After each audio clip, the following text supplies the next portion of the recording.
حال ہی میں شوبز کی دنیا سے ایک بہت ہی نمایاں شخصیت حمزہ علی عباسی نے ڈراموں اور فلموں کی دنیا کو ہمیشہ کے لیے خیر آباد کہہ کر اللہ تعالیٰ کا راستہ اختیار کر لیا ہے۔ اس حوالے سے ثبوت کے طور پر ان کی اپنی ویڈیو بھی یوٹیوب پر اپلوڈ ہو چکی ہے۔ اللہ کی راہ کے اس نئے مسافر حمزہ علی عباسی کے لیے علی بھائی کیا سجیسٹ کریں گے تاکہ وہ حق کے راستے پر گامزن ہو سکیں؟ شکریہ، مع السلام۔ وعلیکم السلام ورحمۃ اللہ وبرکاتہ۔ سب سے پہلے تو میں مبارکباد دوں گا حمزہ علی عباسی صاحب کو، حفظہ اللہ تعالی، اللہ تعالیٰ حفاظت کرے آمین۔ من الجنۃ والناس، آمین۔ کیونکہ جو جن اور انسانوں میں شیاطین ہیں وہ اتنی آسانی سے پیچھا نہیں چھوڑتے ہیں، وہ ساتھ رہیں گے، وہ کوشش کریں گے کہ اپنی کمپنی میں ان کو واپس لے کے آئیں۔ ان کی جو کنفیشن والی آپ ویڈیو کہہ لیں، آلموسٹ آدھے گھنٹے کی ویڈیو ہے، وہ یوٹیوب کے اوپر اپلوڈ مختلف چینلز نے کی ہوئی ہے، وہ میں نے ساری سنی بڑے غور کے ساتھ۔ اس میں انہوں نے دو باتیں کی ہیں اپنی زندگی کے بدلنے کی وجہ کے طور پہ۔ پہلی چیز تو انہوں نے یہ کہی کہ میں نے جب اس بات کے اوپر غور و تفکر کیا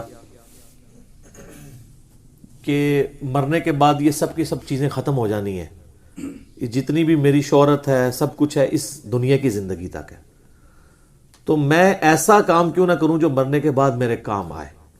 تو یہ میرے لیے ایک موٹیویشن تھی شوبز کی دنیا کو چھوڑنے کی، اور بڑے دردناک الفاظ ہیں، میں تو وہ الفاظ اب ریپیٹ کروں تو ٹائم زیادہ لگے گا۔ یعنی اشک بار آنکھوں سے دیکھنے والی وہ ان کی وہ ویڈیو ہے جس میں انہوں نے موت کے حوالے سے کہ موت کی تلوار لٹک رہی ہے، کہ مر جانا ہے، انسان اپنی موت کو نہیں ٹال سکتا۔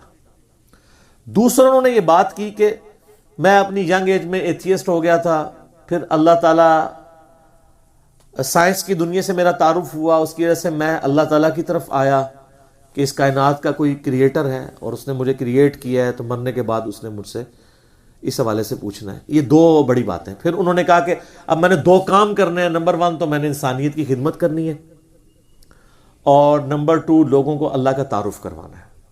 بیسیکلی انسانیت کی سب سے بڑی خدمت ہی یہی ہے، انہیں اللہ کا تعارف کروایا جائے۔ کسی انسان کی آپ مصیبت دور کرتے ہیں تو وہ دنیا کی مصیبت دور کریں گے، آپ نہ بھی دور کریں، موت تو ہمیشہ کے لیے مصیبت دور کر دے گی نا، لیکن جو آخرت کی مصیبتیں ہیں وہ تو سر کوئی نہیں دور کر سکتا، وہ شخص نے خود ہی اپنی دور کرنی ہے، یعنی ایسی زندگی گزارنی ہے جس کی وجہ سے وہ اللہ کے حضور اپنے ان اعمال کے ساتھ پیش ہو جو اللہ کو محبوب ہے۔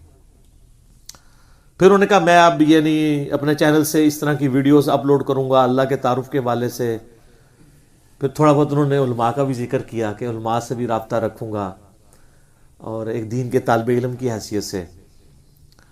اور پھر انہوں نے کچھ اپنے ذاتی خیالات کا بھی اظہار کیا کہ میرے نزدیک اسلام میں یہ چیز لوگوں نے غلط سمجھی ہے، یہ اس طرح نہیں ہے، اس طرح ہے، تو وہ آپ نے بھی جو سمجھی ہے وہ بھی ویسا نہیں ہے جیسے آپ نے سمجھی ہوئی ہے۔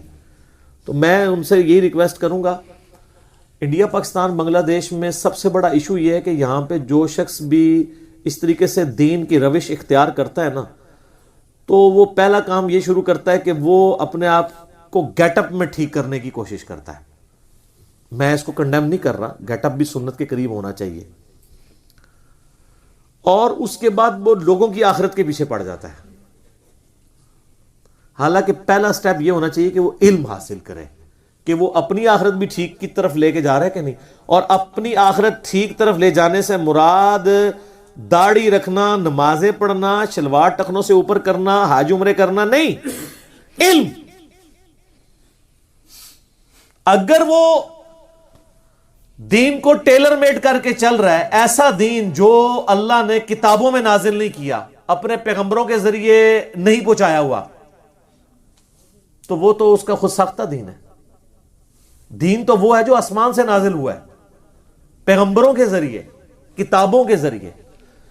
تو جس شخص نے بھی اللہ تک پہنچنا ہے، تو آج کی ڈیٹ میں تو امام اعظم سیدنا و مولانا محمد رسول اللہ صلی اللہ علیہ وآلہ وسلم پر جو اللہ نے تعلیمات نازل کی اور آپ نے من و ان امت تک پہنچائیں، اس کے ذریعے وہ اللہ تعالیٰ تک پہنچے گا۔ اس کے علاوہ کوئی بھی دنیا کا وہ راستہ اختیار کرے، وہ اپنے زوم میں تو اسے یہ سمجھ سکتا ہے کہ وہ اللہ تعالیٰ کے لیے قربانی کر رہا ہے، لیکن وہ اللہ کے لیے قربانی اس کی ضائع جائے گی۔ پیغمبر کے طریقے کے بغیر اللہ تعالیٰ نے اس کو قبول نہیں کرنا۔ اچھا اس ویڈیو کے نیچے نا کافی سارے لوگوں نے کمنٹس کیے ہوئے ہیں. کسی نے لکھا ہے یہ قادیانی ہے. ایک بار ان سے وہ قادیانی والا مسئلہ بھی تھوڑا مس ہینڈل ہوا تھا نا, بعد میں خیر انہوں نے کلیریفیکیشن بھی دے دی تھی, لیکن سر اللہ ہی معاف کرتا ہے نا, پاکستانی عوام تو نہیں معاف کرتی, آپ کو پتہ ہے. پاکستانی عوام جب کراس لگا دے کسی کے اوپر, یہ لادہ بات ہے, یہ کراس صرف دوسروں پہ لگاتے ہیں, اپنے باپوں کی بہت بڑی بڑی چیزیں ہڑپ کر جاتے ہیں, ٹھیک ہے. تو اس کی وجہ سے نیچے لوگوں نے کمنٹس کیے ہوئے. اچھا کسی نے کمنٹس کیے ہیں جی اس نے پوری 28 منٹ کی تقریر میں نبی صلی اللہ علیہ وآلہ وسلم کا نام ایک دفعہ بھی نہیں لیا, لہٰذا یہ نبی علیہ السلام کو نہیں مانتا. یار یہ آپ لوگوں کا ایٹیچیوڈ ہے. جب وہ کہہ رہا ہے کہ میں اسلام کو, اس نے سٹارٹ ہی کیا کہ میں نے اسلام کو سب سے بہتر پایا ہے, تو یہ چیز انڈرسٹوڈ ہے. یہ ضروری ہے کہ آپ بالکل اسی طریقے سے ہی کر رہے ہیں جس طرح یہ لوگ اپنی مرضی سے بھی معاملات کو سیدھا کرنے کی کوشش کرتے ہیں نا. جس طرح ہمارے ایک خاص مکتبہ فکر ہے, جب اذان ہو رہی ہوتی ہے نا تو وہ اذان کا اینڈ کس پہ ہوتا ہے؟ لا الہ الا اللہ پہ. وہ اینڈ پہ محمد رسول اللہ خود بھی بول دیتے ہیں ہلکی سی آواز میں. وہ یہ سمجھ رہے ہوتے ہیں کہ اللہ تعالیٰ نے یہ جو آخر میں کلمہ رکھا ہے نا یہ آدھا رکھ دیا, ہم اس کو پورا کریں, غلطی ہوگی نعوذ باللہ. بھائی آج کی ڈیٹ میں ایک بندہ کہتا ہے نا مسلمان ہوں, میں اسلام کو پرفیکٹ دین سمجھتا ہوں, نبی علیہ السلام کا نام اگر اس نے اپنی گفتگو میں نہیں بھی لیا, یہ آپ کو کس نے اختیار دیا ہے کہ آپ اس کے بارے میں یہ کومنٹ کریں کہ وہ نبی علیہ السلام کو نہیں مانتا؟ کتنا بڑا ظلم ہے. آپ نے دل کسی کا چیر لیا, آپ کی تو اوقات ہی کوئی نہیں ہے, اور آپ کے بزرگوں کی بھی کوئی اوقات نہیں ہے, اور ان کے بزرگوں کی بھی کوئی اوقات نہیں ہے, اور ان کے بزرگوں کی بھی کوئی اوقات نہیں ہے. بخاری و مسلم دونوں میں حدیث ہے, سیدنا اسامہ ابن زید ایک جنگ کے دوران, لڑائی کے دوران کافر ان کی تلوار کے نیچے آیا, عین اس وقت جب وہ گلا کاٹنے لگے اس نے کلمہ پڑھ دیا, پھر بھی سیدنا اسامہ نے اسے قتل کر دیا. بعد میں ان کو گلٹ تھا اس چیز کا, نبی علیہ السلام کی خدمت میں حاضر ہوئے, کہا یا رسول اللہ اس طرح ایک جنگ کے دوران جب وہ کافر میری تلوار کے نیچے آیا, اس کو لگا کہ میری موت سامنے ہے, تو اس نے ڈر کے کلمہ پڑھا, لیکن چونکہ وہ ڈر کے پڑھا تھا میں نے پھر بھی اس کا گلا کاٹ دیا. آپ علیہ السلام میں اسامہ تو نے اس کا دل چیر لیا تھا. حضرت اسامہ کو تو کہنا چاہیے تھا یا رسول اللہ امت کے اولیاء اللہ دل کا حال جان لیتے ہیں, تو میں تو اولیاء کا بھی سردار ہوں, میرے گھوڑے کے قدموں سے نکلنے والی دھول جو گھوڑے کے نتنوں میں جا کے بیٹھے وہ بھی غوث وقت سے افضل ہے. جب غوث وقت دل کے حال جانتے ہیں تو میں کیوں نہیں جان سکتا؟ نا کہانیاں یہ میں ساتھ ساتھ آپ کے دماغ میں ڈرل کروں گا تاکہ آپ کو پتا چلے کہ کتابوں کا خدا اور بابوں کا خدا اور. تو تم نے اس کا دل چیر لیا تھا. پھر نبی علیہ السلام فرمایا اسامہ تو کیا کرے گا جب قیامت والے دن وہ کلمہ پڑھتا ہوا اللہ کے حضور تیرے خلاف مقدمہ قائم کر دے گا. اسامہ تو کیا کرے گا, اسامہ تو کیا کرے گا. نبی اسلام یہ جملہ رپیٹ کرتے رہے حتیٰ کہ اسامہ ابن زید کہتے ہیں میرے دل میں یہ خواہش ہوئی کاش میں آج سے پہلے کافر ہوتا, آج میں کلمہ پڑھتا, آج ہی مسلمان ہوتا, میرا یہ گناہ تو دھل جاتا. ہائے ہائے ہائے, یہ بخاری مسلم دونوں میں ہے. اور ایک روایت میں آتا ہے میری خواہش ہوئی کاش نبی علیہ السلام خاموش ہو جائے, اور آپ بار بار ریپیٹ کر رہے ہیں اسامہ تو کیا کرے گا, اسامہ تو کیا کرے گا.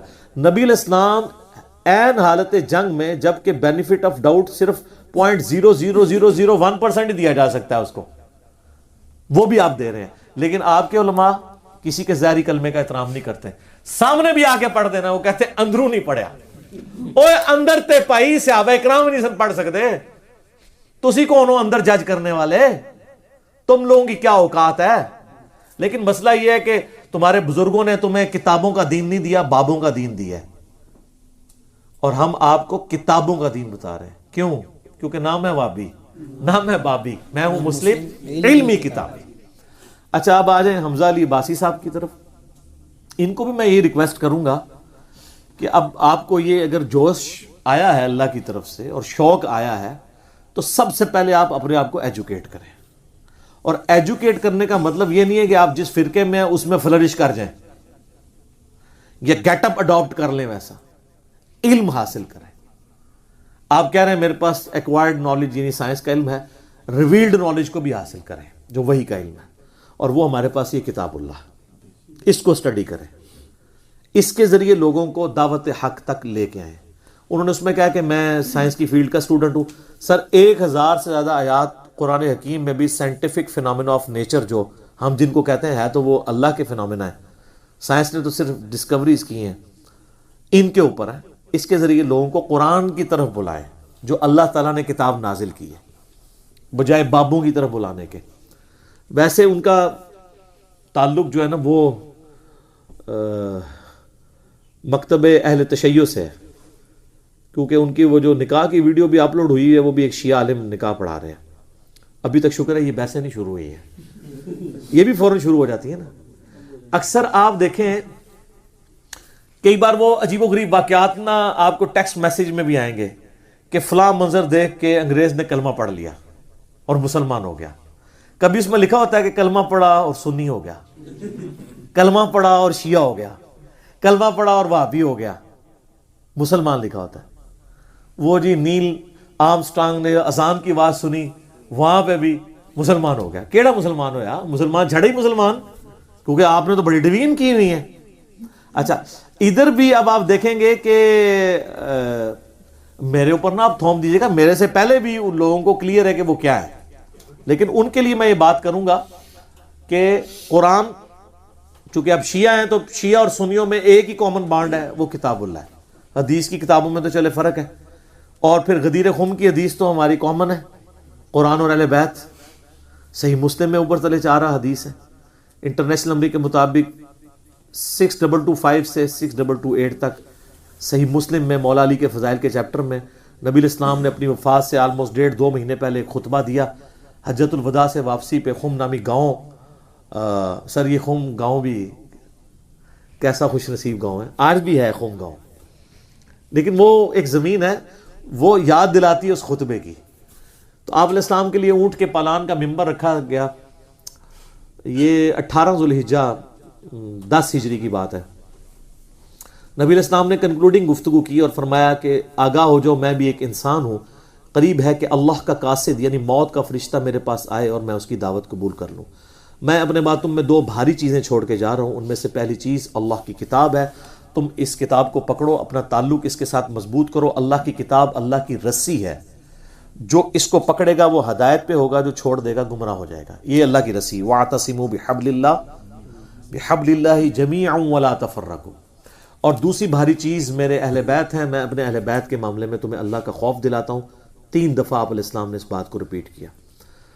تو حمزہ علی عباسی صاحب کو بھی یہ حدیث ہم سامنے رکھیں گے, سنی ہو شیعہ ہو, غدیر خم کے اوپر تو متفق ہے, قرآن کی دعوت کے اوپر تو متفق ہے. تو یہ ضرور قرآن کے ذریعے اپنی اصلاح کریں, اور باقی ان کی اس گفتگو کے اندر کچھ چیزیں یعنی ایسی ہیں کہ جن کو ایڈریس کیا جا سکتا ہے, لیکن اس وقت انیشلی ضرورت نہیں ہے کہ بات کا رخ ہی بدل دیا جائے. ابھی تو ہم یہی کہیں گے کہ فی الوقت جو انہوں نے نیت کی ہے اللہ تعالیٰ ان کو استقامت دے, وہ اللہ تعالیٰ سے اپنے لیے بھی استقامت مانگے, اور کوشش کریں کہ اپنی کمیونٹی اب نیک لوگوں کے ساتھ کریں. میں یہ نہیں کہتا کہ وہ پرانے جو لوگ تھے ان کو کافر ڈکلیئر کر دیں, ان کے ساتھ سلام دعا کی حد تک رکھیں. جس طرح انہوں نے کہا میں وقتی طور پہ ڈرامے یہ ساری چیزوں کو خیر بات کہہ رہا ہوں, فی الحال ان دوستوں کو بھی کچھ عرصے کے لیے اس حوالے سے خیر بات کہیں کہ بس ایک آدھ کوئی میسیج ہی کر دیا کریں. باقی اگر آپ کمپنی میں بیٹھیں گے پھر دوبارہ سے اس چنگل میں بندے پھنسنے کے چانسز ہوتے ہیں, الا یہ کہ آپ کو استقامت نصیب ہو جائے. کیونکہ آپ کو پتہ ہے کہ یہ مثال تو نٹوریس ہے لیکن سمجھانے کے لیے دینی پڑ رہی ہے کہ جو لوگ فیون کے یا اس طریقے سے چرس کے عادی ہوتے ہیں نا, ان کا آپ علاج بھی جا کے ہاسپٹل سے کروا دیں نا, پھر وہ جا کے اپنے دوستوں کے پاس جب بیٹھتے ہیں نا پھر تھیندے تھیں جانے گا. یعنی یہ ماحول ایسی چیز ہے سر, ماحول ایسی چیز ہے کہ نہ ماں کے دودھ کا اثر ہوتا ہے, نہ باپ کے خون کا اثر ہوتا ہے, نہ گھر کی تربیت کا اثر ہوتا ہے. شریف فیملیوں کے بچے یونیورسٹیز میں ہاسٹلز میں جب برے لوگوں کے ساتھ رہتے ہیں سب کچھ پسے پش ڈال دیتے ہیں اور برائی کے اندر مبتلا ہو جاتے ہیں. ماحول اتنی ڈومیننٹ چیز ہے کہ آپ کی ہر چیز کو پیچھے پھینک دیتا ہے, اور ماحول اگر ٹھیک مل جائے تو بڑی بدکار قسم کی فیملی سے بھی بڑے بڑے نیکوکار لوگ سامنے آ جاتے ہیں. تو ماحول کو ضرور دیکھنے کی ضرورت ہے اور اللہ تعالیٰ کی طرف رجوع لانے کی ضرورت ہے. تو وہ پی کے والا صاحب نہ ہو کہ جو جدھر لگا ہوا ہے ادھر ہی لگا رہے. میں ہمیشہ یہ کہتا ہوں کہ جو بندہ بھی اللہ کا راستہ اختیار کرتا ہے خدا کے لیے وہ اپنے گیٹ اپ کی بجائے نا علم کے اوپر توجہ دے, تاکہ وہ یہ سیکھے کہ اللہ تعالیٰ مجھ سے کیا ڈیمانڈ کرتا ہے کہ میں کیسا انسان بنوں. خدا کے لیے اس بات کو سمجھیں. اور آپ کو یہ بات سمجھ نہیں آئے گی جب تک میں آپ کو پریکٹیکل مثال اپنی دیکھی ہوئی نہ بتاؤں. ہمارے جاننے والوں میں ایک پورا خاندان ہے جو کہ قادیانی خاندان ہے, حالانکہ ان کے آباء و اجداد مسلمان تھے. اور ان کی جو ایک بوڑھی خاتون تھی, انہوں نے خود میری دادی اماں کو یہ بات بتائی, اب تو وہ فوت ہو چکی ہیں. وہ کہنے لگی کہ میرے جو والد تھے ان کے گھر اولاد نہیں ہوتی تھی, تو شادی کے کئی سال کے بعد میں پیدا ہوئی, تو وہ پہلے دن جس مسجد میں گئے شکرانے کے نفل پڑھنے کے لیے وہ قادیانیوں کی عبادت گاہ تھی, تو وہ قادیانی ہو گئے. اب ان کی پوری نسل آگے سے قادیانی ہے. یعنی تحقیق کوئی نہیں ہے, اللہ کا شکر ادا. یعنی آگے گرجا آتا تو شاید ادھر ہی چلے جاتے. میں آپ کو بتا رہا ہوں, ہم بریلوی دیوبندی اہل حدیث شیعہ کیوں ہوتے ہیں, یا ہمارے ماں باپ یہ ہوتے ہیں یا ہمارے محلے کی مسجد ہوتی ہے. تحقیق کر کے کون صحیح بات تک پہنچنے کی کوشش کرتا ہے؟ تحقیق تو کرنا ہی نہیں دیتے, اس کے اوپر قدغن لگائی ہوئی ہے. اور لوگوں کو مشورے ضرور دے, باقیوں کو مشورے دیتے ہیں تحقیق کرو, اپنی تحقیق کہتے نہیں ہم نے تو کنکلوڈ کر لیا. تو جو بات آپ لوگوں کو مشورے دے رہے ہیں آپ اپنے آپ کو بھی ذرا دیکھیں نا. یہ ہمارے اوشا جی بیٹھے ہیں نا نماز میں, تو یہ دیوبندیوں کی مسجد میں نماز پڑھ رہے تھے ایک دن, انہوں نے مجھے خود بتایا. تو چونکہ یہ پہلے شیعہ مکتبہ فکر سے تعلق رکھتے تھے, اب یہ سنی نہیں ہوئے, مسلمان ہیں ہماری طرح کے. ہم کبھی نہیں کسی کو کہتے کوئی سنی ہو گیا یا سنی شیعہ ہو گیا, ہم تو مسلم کہلانے پہ فخر محسوس کرتے ہیں. تو ان کو ایک دیوبندی ملے, وہ بڑے خوش ہوئے. شاہ جی بڑی خوشی ہوئی ہے آپ کو دیکھ کے. خوشی اس بات کی ہوئی ہے کہ وہ ان کی مسجد میں چلے گئے ہیں اور ایک دوسرے مکتبہ فکر سے ہیں, اور ظاہر ہے آپ سمجھ سکتے ہیں ایک دیوبندی کو کتنی خوشی ہوئی ہوگی اس بات کی, ٹھیک ہے نا. تو انہوں نے کہا میں نے تحقیق کی, اللہ تعالیٰ نے مجھے حق تک پہنچایا, تو بڑا اس نے اپریشیٹ کیا کہ جی اب, یعنی یہ ابھی تک تو وہ اس تحقیق کرنے کو اپریشیٹ کر رہا ہے کہ بڑا اچھا کام ہے. تو لیکن یہ تو ایک سٹیپ آگے جا چکے ہوئے ہیں, کیونکہ یہ تو نماز پڑھتے ہیں بخاری مسلم میں دیے ہوئے سنت کے طریقے کے مطابق رفع الیدین سے, اور دیوبندی تو اس سے چڑھتے ہیں. تو انہوں نے کہا کہ جان کی امان پاؤں تو میں بھی عرض کروں کہ آپ بھی تھوڑا سا اپنے آپ کو ریویو کر لیں. یعنی ہم تو بعد میں آگے نکل گئے ہیں, جیسے حضرت عمر تھے 40ویں نمبر پہ مسلمان ہوئے تو ترقی کر کے دوسرے نمبر پہ پہنچ گئے, تو وہ ان کو کہنے لگے کہ نہیں میں اس چکر میں کبھی نہیں پڑا. تو انہوں نے کہا تھوڑی دیر پہلے تو آپ مجھے مبارکباد جس بات کے اوپر دے رہے تھے, تو یعنی وہ 2 نمبری تھی پھر. تو سر یہ سب کچھ اپنے یہ لبادے انہوں نے اوڑے ہوئے, اپنے آپ کو دھوکہ دے رہے ہیں, اللہ کو نہیں اپنے آپ کو دھوکہ دے رہے ہیں. تو سر یہ جب مریں گے تو پھر پتہ چل جائے گا. دن لوگوں کے پیچھے چل کے انہوں نے اپنی آخرتیں برباد کی ہوئی ہیں. کوئی بندہ علم کی طرف نہیں آتا, وہ نیک ہونے کا, دین پہ چلنے کا مطلب یہی سمجھتا ہے کہ ٹوپی, پگڑی, داڑھی, مسجد, نماز, تسبیح, سب کچھ. اور اگر کوئی چیز نہیں ہے تو علم دین نہیں ہے, باقی سب کچھ ہے. ہم کہتے ہیں پہلا سٹارٹ علم دین سے کریں.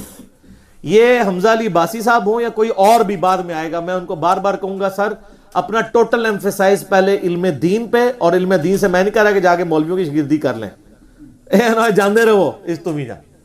قرآن کم از کم پڑھیں اور دیکھیں قرآن کے اندر کیا ہے. اور تفسیر کے چکروں میں آپ کو لوگ ڈالنا شروع کریں گے, ابھی آپ صرف قرآن کا ترجمہ ہی پڑھیں.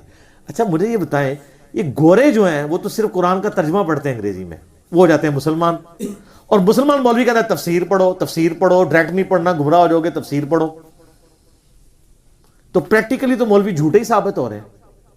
وہ تفسیریں پڑھ رہے ہیں یا آپ کے مولویوں کے جمعے کے خطبے سن رہے ہیں. وہ اتنے پڑھے لکھے لوگ ہیں, اللہ کا شکر ہے کہ ان کو اردو نہیں آتی اور آپ کو انگریزی نہیں آتی, ورنہ آپ جو جمعے کے خطبوں میں کہانیاں بیان کر رہے ہیں تو وہ تو کبھی بھی اسلام کی طرف نہ آتے. بالکل ایسا ہوا ہے. یعنی انگلینڈ میں ایک بندہ مسلمان ہوا کرسچن سے. آپ کو پتہ ہے کرسچینٹی کے اندر بہت زیادہ غلوف حضرت عیسیٰ ابن مریم کے بارے میں علیہ السلام پایا جاتا ہے. تو وہ ادھر آپ کو پتہ ہے انگلینڈ تو گڑھ بنا ہوا نا فرقہ واریت کی. پاکستان کے بعد اگر گمراہی کا کوئی مرکز ہے نا تو انگلینڈ ہے, اسی طریقے سے آپ کو بریلوی، دیوبندی، اہل حدیث، صرف ایک فرق ہے کہ چونکہ وہ گوروں کا ملک ہے، وہاں پہ ملکہ وکٹوریا کے ساتھ انہوں نے حلف لیا ہوا ہے، وہاں کم از کم منع نہیں کرتے کہ بریلویوں کی مسجد میں کوئی دیوبندی آ جائے یا دیوبندی کی مسجد میں اہل حدیث چلا جائے. جس طرح ایتھے لٹھ بہ کے تھوڑے مگر ہو جاتے نا، لٹھ لے کے، ڈنڈا لے کے، اوتھے نہیں ہوندے. یہ سارے عاشق رسول ادھر ہی پیدا ہوتے ہیں، ادھر نہیں پیدا ہوتے، کیونکہ ادھر ان کے لیے پہلی چیز ویزا بچانا ہوتا ہے. پھر دوسرا ادھر عشق رسول کا فائدہ نہیں ہونا، نہ مزار بننا ہے کوئی، نہ پیچھے کوئی آگے روٹی روزی چلنی ہے گدی نشینوں کی. یہ تو سارے ادھر کے مسئلے ہیں، اس لیے سارے عاشق، پوری دنیا کے عاشق جمع ہو کے ادھر آ گئے ہیں. اچھا، تو وہ بندہ جمعے کے لیے گیا، وہ مسجد تھی بریلویوں کی، اور ربیع الاول کا مہینہ تھا. اب وہ جو مولوی صاحب نبی علیہ السلام کے لیے جو کچھ بیان کر رہے تھے، وہ تو آپ کو پتا ہے وہ زمین و اسمان کی کلابیں ملاتے ہیں. پھر ان کو بخاری کی حدیث بھول جاتی ہے کہ دیکھنا میرے بارے میں وہ بات نہ کرنا جو عیسیٰ ابن مریم کے بارے میں ان کے ماننے والوں نے کی. میں اللہ کا بندہ اور اس کا رسول ہوں، مجھے اللہ کا بندہ اور اس کا رسول ہی کہنا. تو وہ گورا تھا، اس نے قرآن پڑھا ہوا تھا، اور عیسائیت کے فرسودہ خیالات اس نے شرک کی وجہ سے چھوڑ کے اسلام کی طرف آیا تھا، کیونکہ قرآن جیسی توحید تو کہیں بھی نہیں ہے. یہ اتنی سچی توحید ہے کہ مسلمانوں کے اندر بھی مشکل سے نظر آتی ہے. مسلمانوں کی اکثریت تو ایاک نستعین کا ٹیسٹ ہی نہیں پاس کر پا رہی آج تک. اچھا، تو جب فارغ ہوا تو اس نے مولانا کو کہا کہ مولانا یہی باتیں چھوڑ کے تو میں عیسائیت سے اس طرف آیا تھا، بس فرق یہ ہو گیا کہ وہاں پہ عیسیٰ ابن مریم تھے، یہاں محمد ابن عبداللہ ہے. باتیں تو آپ بھی وہی ساری کر رہے ہو. جب آپ اس لیول تک لے جاؤ گے کہ بھئی آپ کو پتہ نہیں ہے، یہاں پہ تو میں نے بچپن میں وہ میلاد کے جلسے اٹینڈ کیے ہوئے ہیں جس میں مولویوں نے فزیکلی یہ باتیں کی ہیں. اللہ نے اپنے نور دی مٹھی پری اور کیا کن تے محمد کو پیدا کر دیتا. یہ فزیکلی اس طرح مثالیں دے کے نور من نور اللہ کی باقاعدہ انہوں نے فزیکل ڈیمونسٹریشن کر کے بتائی ہے. اس طریقے سے یہ باتیں کرتے ہیں، مثالیں بیان کرتے ہیں. تو وہ آپ ذرا اٹھا کے دیکھ لیں، وہ نزہۃ المجالس، اس میں لکھا ہوا ہے نبی علیہ السلام کا نور پیدا ہوا، اس کے اتنے ٹکڑے ہوئے، ایک ٹکڑے سے آسمان بنا، دوسرے سے زمین بنی، تیسرے سے فلاں بنا، پھر آگے اس کے اتنے ٹکڑے ہوئے. اور ڈی لمبی پتہ نہیں کس نے وہ گردان بہ کے لکھی ہے. تو وہ اور یہ باتیں ان میں سے بعض طارق جمیل صاحب بھی بیان کر رہے ہوتے ہیں. ان سے ہم بار بار ریکویسٹ کرتے ہیں کہ آپ جیسے ذمہ دار عالم کو یہ زیب نہیں دیتا کہ یہ باتیں بیان کریں جن کی کوئی اصل ہی نہیں ہے. دین کتابوں میں ہے، اور کتابیں بھی بابوں کی نہیں، اللہ کی کتاب اور حدیث کی کتابیں جو اماموں کی ہیں، بابوں کی نہیں ہے. ٹھیک ہوگا جی؟